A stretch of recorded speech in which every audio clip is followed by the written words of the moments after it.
देशाच्या राजकारणात सध्या पंतप्रधान नरेंद्र मोदी यांच्या निवृत्तीच्या संकेतामुळे आरएसएस कडून मिळालेल्या माहितीनुसार पुढचा उत्तराधिकारी कोण यावर जोरदार चर्चा सुरू झाली आहे।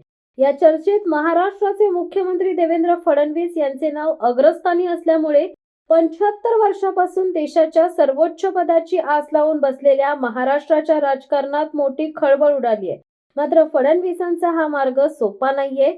त्यांच्या समोर अनेक राष्ट्रीय नेते आणि मोठी आव्हाने उभी आहेत। गेल्या काही दिवसांपासून मुख्यमंत्री फडणवीस यांनी केलेली केंद्रात जाण्याबद्दलची वक्तव्ये आणि त्यानंतर राष्ट्रीय स्वयंसेवक संघाने दिलेल्या स्पष्ट संकेतांमुळे ही चर्चा सुरू झाली आहे। महाराष्ट्रातील एका अभ्यासू, धोरणी आणि कार्यक्षम नेतृत्वाला राष्ट्रीय स्तरावर मोठी संधी मिळणार का, यावर राजकीय वर्तुळात उलटसुलट मते व्यक्त होत आहेत। पंतप्रधान पदाची खुर्ची मिळवणे हे फडणवीसांसाठी कोणत्याही राजकीय गिर्यारोहणापेक्षा कमी नाही।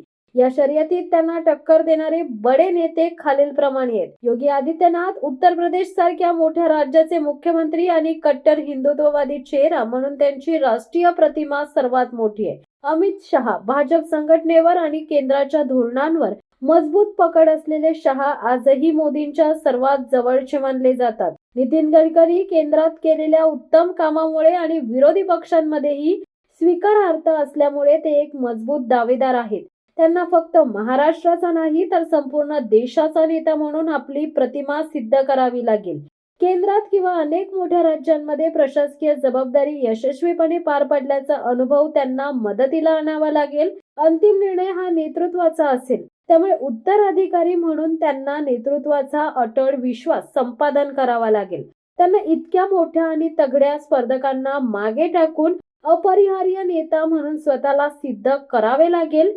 महाराष्ट्राच्या राजकारणाला 75 वर्षांनंतर पंतप्रधान पदाची आशा पुन्हा एकदा जोरदार मिळाली आहे। फडणवीस या स्पर्धेत टिकून राहतात की हे स्वप्न पुन्हा एकदा आशाच राहते, हे लवकरच स्पष्ट होईल।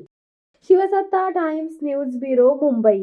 दे धडक बेधडक वृत्त देणाऱ्या आपल्या शिवसत्ता टाइम्स न्यूज चॅनलला लाल बटन दाबून सबस्क्राईब करा आणि बेल आयकॉनला क्लिक करायला विसरू नका।